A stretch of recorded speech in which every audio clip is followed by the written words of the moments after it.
bila kita bermain dengan nyawa ni, satu benda je kena ingat, nyawa tu hak Allah lah. Kalau tidak, tak tahu nak cakap lah, ramai orang stres kan.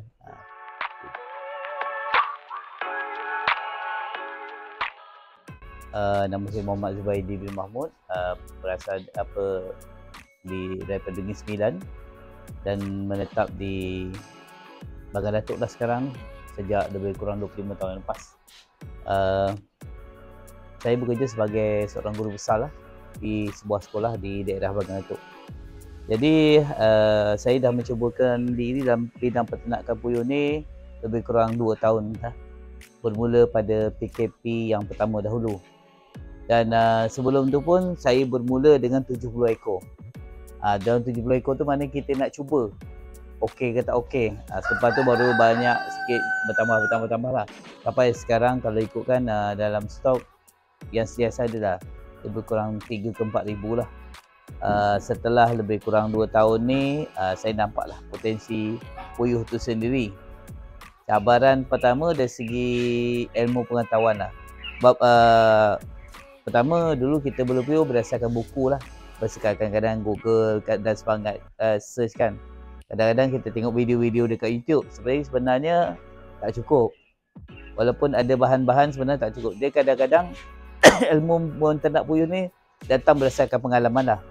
Contoh pada peringkat awal dahulu, pertama dari segi kadar kematian agak tinggi lah.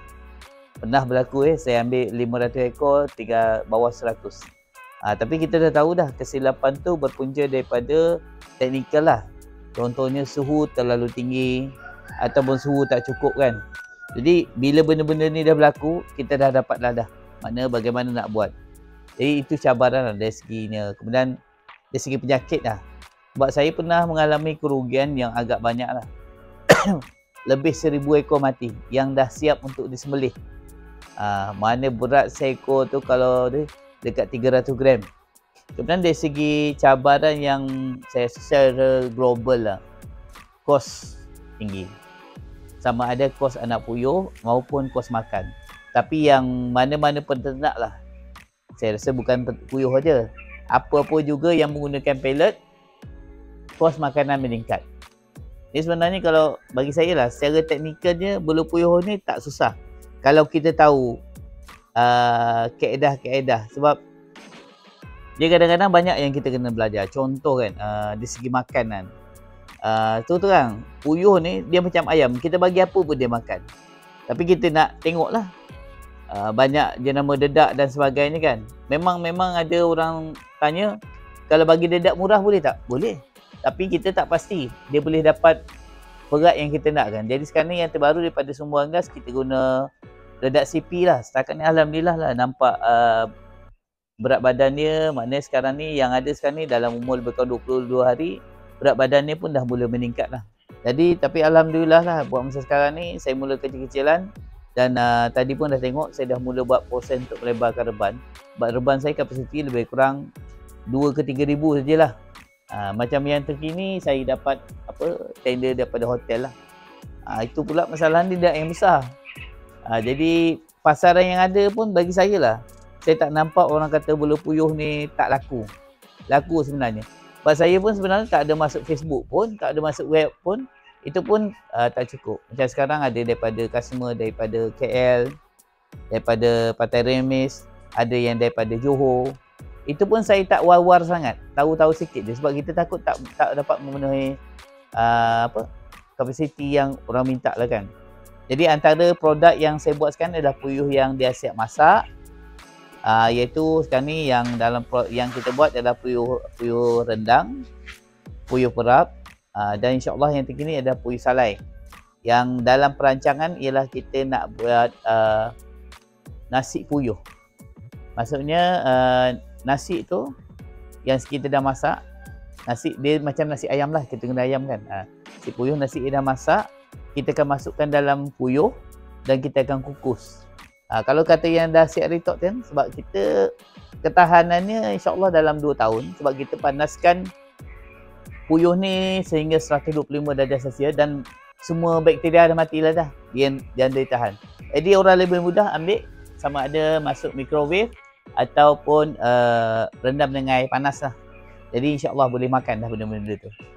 Dan kita target untuk 5 tahun akan datang, saya akan ambil puyuh daripada peternak lain untuk saya inovasikan dalam bentuk produk hiliran, makanan dan sebagainya.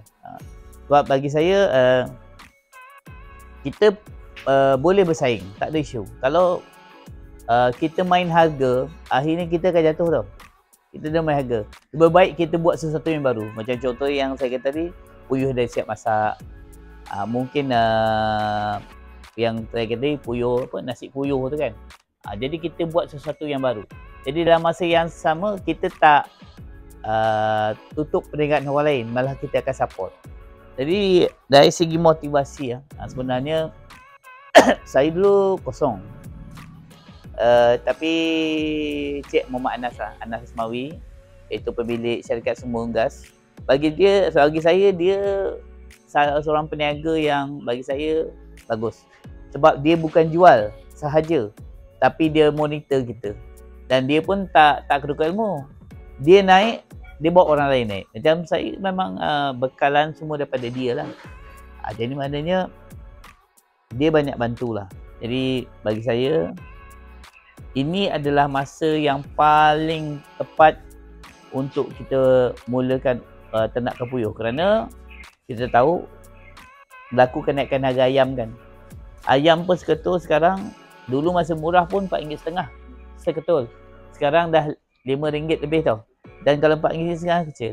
Jadi kalau sekarang ni di pasaran, puyuh yang siap masak itu puyuh goreng lebih kurang RM6. Jadi bagi saya tak ada jauh beza. Jadi kita sebenarnya dalam berniaga ni kena berjemaah, tak boleh seorang. Jadi saya kata tadi lah, memanglah kalau saya jual seekor puyuh tu mungkin harga sampai RM4. Tapi kalau grade A pun sesuatu RM3.30. Sebab tak apalah, orang lain pun dapat untung. Yang penting kita sekarang kita jaga dari segi kualiti kita.